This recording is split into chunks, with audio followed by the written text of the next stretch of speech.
University. His research interests include robotics, virtual reality, sensor fusion, planning algorithms, and so forth. With regard to industry, he was an early founder and the chief scientist of Oculus VR, acquired by Facebook for a whopping $3 billion in 2024, advisor to startups in robotics and virtual reality. And most important of all, he has been our professor for XR, and anyone over here would have attended his curriculum here. So I give a very warm welcome to Professor Steve Lavalle, and I ask him to raise the stage.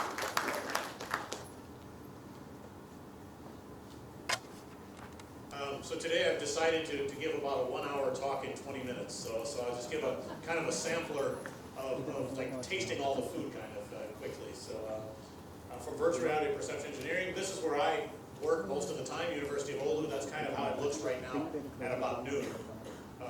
It's dark and cold and snowy, so just like Chennai.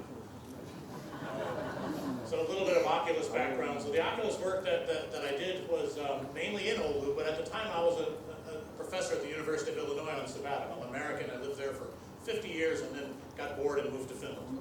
So quickly I got disrupted development for the Oculus Rift, mainly the head tracking and calibration things. There's me speaking at Oculus. It's Palmer Luckey sitting on the floor and some others in the company in the earliest days. I think I'm explaining magnetic fields and calibration and stuff like that. There's a book about all of this if you're interested in popular books and such that covers my story and the more important stories of Palmer and lots of other people. So going back, just reflecting on this, and something that will set the tone for my talk. So when we were working on the original Oculus Rift, it was just a 3-degree of freedom tracking system, so just trying to track which way your head's moving, because you have to present the graphics with the right viewpoint at the right time. So you need a sensor to do that. So one of the first things my wife and I did was develop the basic core math library for the Oculus Rift, including the quaternion algebra and such, and then made a very simple angular velocity integrator that would estimate where the head is using that. And I can tell you, at the time you do an online search and you find lots of crummy class projects that can kind of halfway do it for you, but they don't work very well at like a consumer product level. And I remember arguing with people. Now it would be you ask ChatGPT to write the code, and I assure you it will not be high quality. It will probably have kinematic singularities and other things that take a lot of time to learn in very difficult kinds of classes at places like IIT. So one of the first things that happen is drift error. So over time the error accumulates, and then you have to use other sensors to align with respect to a field. Latency is a huge problem. So when I turn my head, it's the stuff in the right place at the right time. And it's not only latency, but we later learned it's a kind of spatio-temporal accuracy that has to be aligned with human perception. And that stuff I'll get into in a bit. But I wanted to mention I worked on predictive tracking and made a very simple predictive tracker. On behalf of all of you, I would request Steve to take more time in explaining this now his plenary talk, because this is what we are all assembled for. And also the other chief guest, Ms. Divya Innocent IAS, is unwell and she's not giving a plenary talk. Therefore, I would request, since this is more interesting, you take more time in explaining things and make it. We are all very interested. We are here. I'm psychologically prepared to go very fast.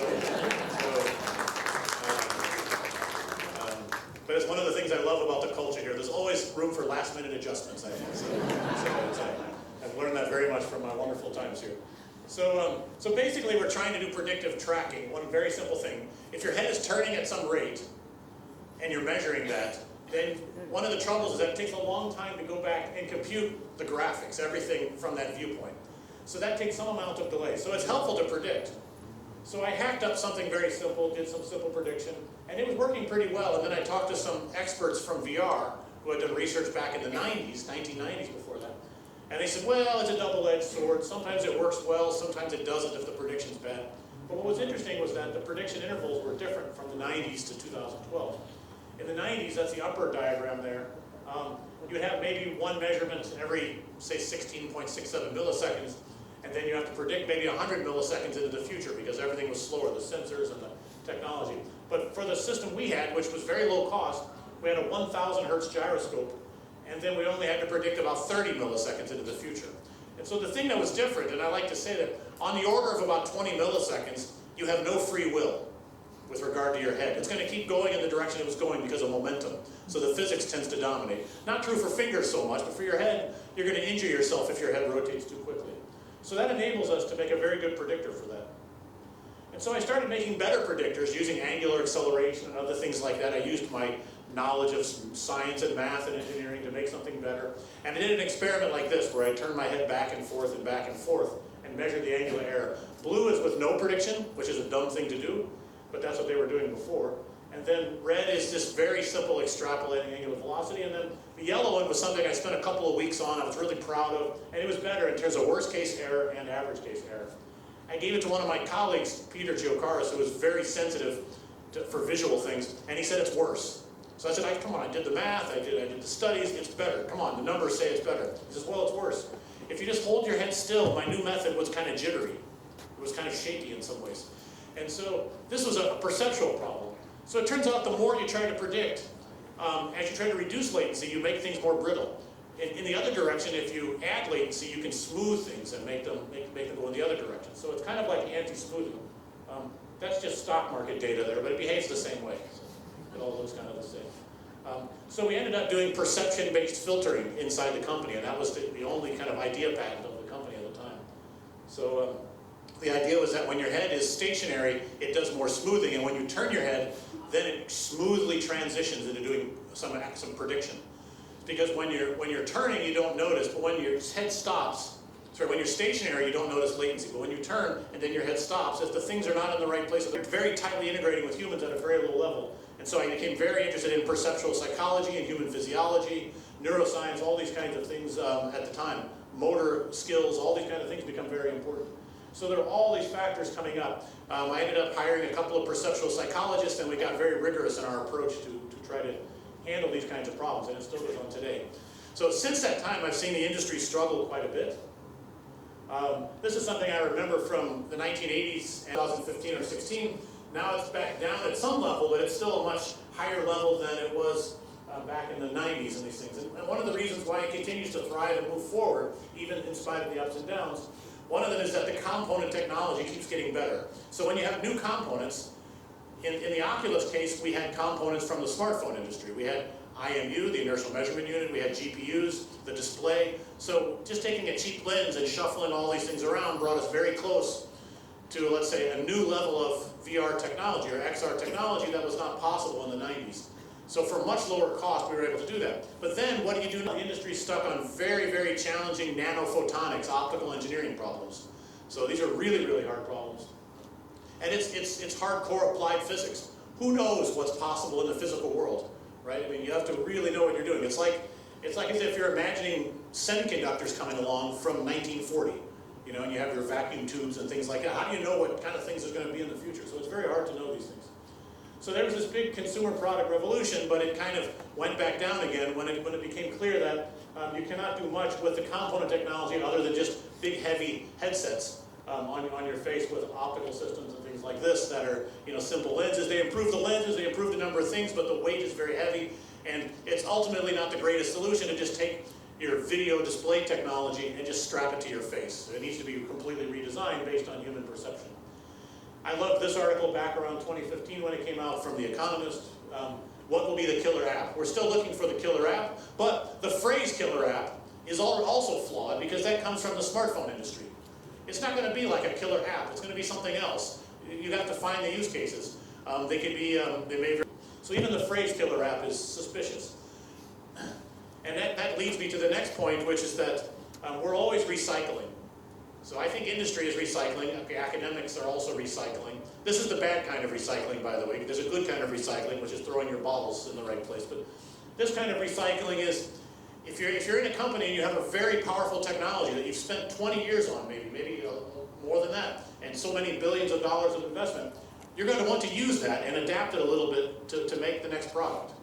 But the trouble in this XR technology is that it's not just a simple adaptation. It will take you somewhere, but it will not take you all the way. So you'll be stuck, and then you have to go back to the first principles and start over again, and that requires massive investment and a lot of innovation. And that's frightening. I don't blame a company for not wanting to just say, okay, let's stop everything we're doing, spend 10 years now in massive investment on something else, because the company will not exist in 10 years after doing that, right? unless they have a huge amount of extra cash for investment, like Meta is doing right now, some other very large companies are doing. But it's a very high risk move. So these are the kind of things we see. I've already said the hardware has been recycled. I've already said that the software is the same thing. Like for example, if you use a game engine like Unity or Unreal Engine for VR development, it does not take too long before all of your experiences look like first-person shooter games, because that's what it was developed for. And they're doing a lot to make it more adapted to XR and things like this, but that's where it comes from. So it's just ecology, so vision science and these kinds of things. It's getting better, but very rarely is anyone integrating that into the entire design process at all levels. That's what needs to be done. It's not like, oh, I'll build this really cool engineered device, and then I'll just look okay. Can we ask some people? Oh yeah, okay, no, sort of okay, you know, fine. But if you had designed it at all, if you integrated this mentality and the scientific knowledge at all levels, then it gets much better. And I don't even want to go into all the problems of recycling the operating system. You also need new operating system concepts and things all at the level of computer. And this will be true in any operating system or anything you design. And it's interesting because there's a great parallel, because you have to figure out what the human would sense if they were in such a virtual world and turning and moving in certain ways and such. And so there ends up being great parallels between, say, the human vestibular organ, because it's in the same physical world and on the same scale, roughly. Let me talk about what perception engineering is. Secret drink down here. So if I were able to convince you that I'm here talking to you today, but then all of a sudden it's a surprise, and it's really Professor Moneyvan who's talking all this time, that would be an illusion. So what is perception engineering? I come from an engineering background. I've worked over 30 years in engineering. My PhD is in electrical engineering, so I think of myself mainly as an engineering type. And so if you look at these different areas of engineering historically, you're taking the sciences and applying the learned principles in order to construct things in the physical world that hopefully benefit society, sometimes harm society. It's challenging to bring that in for perception engineering because there's a reverse engineering part, which is the organisms like us, we did not design ourselves.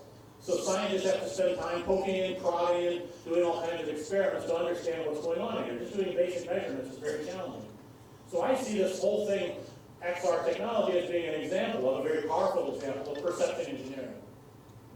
You might think that Finland, I had a chance to meet the Indian ambassador to Finland, Mr. Kumar, and he said that after I gave him a VR presentation, he said, what about social media? Is that an example of VR? And it kind of stuck in my head. I'm like, yeah, why not? It fits pretty well.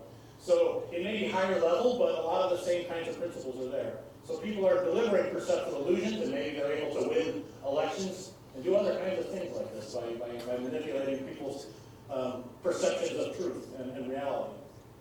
So what's really hard? So it's really hard for these, going back to reverse engineering in the red part here, it's very hard to measure what's going on in the system.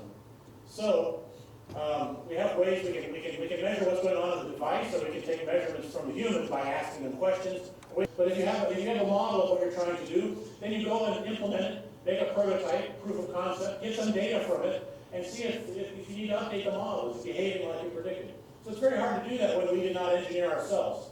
So one thing I'm running in OULU is a big European research project. It's a very prestigious project. It lasts for 5 years, and it's on the VR, XR, kind of interchangeably, to a more established engineering discipline. I've noticed that people outside of the field think that maybe they're in another field of engineering, and then they look at XR and say, oh, it's just a bunch of fancy technology and business, but nothing really scientifically unique or a general view. We want to have a kind of grand theory of VR or general VR. But what's weird about it is we have one branch of that applied to organisms and another branch that we apply to robots. That's not a ridiculous question, is it? I mean, at least in the robot case, we fully engineered. We should understand what's going on inside. Assuming we didn't put too many dumb black boxes in. But if we really fully engineered the whole thing, we should know what's going on. Convince it to give it a perceptual illusion that it's done cleaning the floor, because it thinks the wall is somewhere where it's not. So Marco is like a virtual reality display for that robot. And it's perfectly consistent and logical, and you can give a good mathematical account of these things, and you can ask questions of somebody else's robot, or can I do better testing for my own robot? So this is very important. This kind of thing does go on in autonomous driving in the automotive industry, for example. People are doing these kind of things all the time. The car, but they may not put the wheels on, other things, they may just have some pieces there, and the rest just doing communication between the electronics as if it were real. And and do a lot of testing like that. So very similar, I think that's VR for robots. These are important because they can fully analyze these things. So after a lot of work in our group, we came up with a kind of definition of what perception engineering is. And this could work as a definition of VR, XR, whatever you like.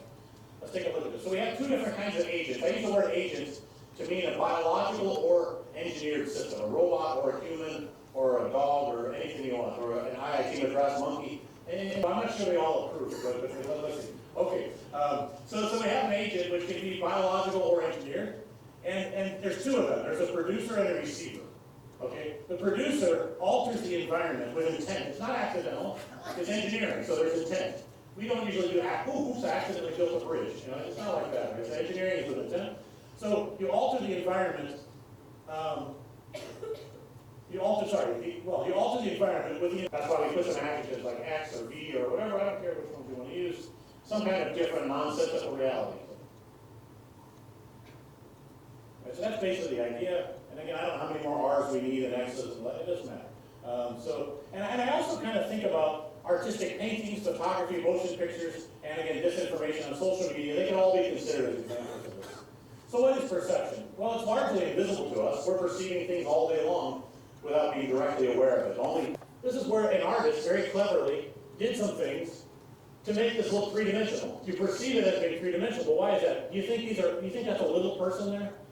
Or a faraway person, right? So you perceive it as a faraway person. There's a kind of texture gradient here from the tiles. The buildings have some kind of slightly weird, but some kind of perspective there. So you have enough things. These are all cues. And when you put them together, there's a kind of illusion of a three-dimensional scene here.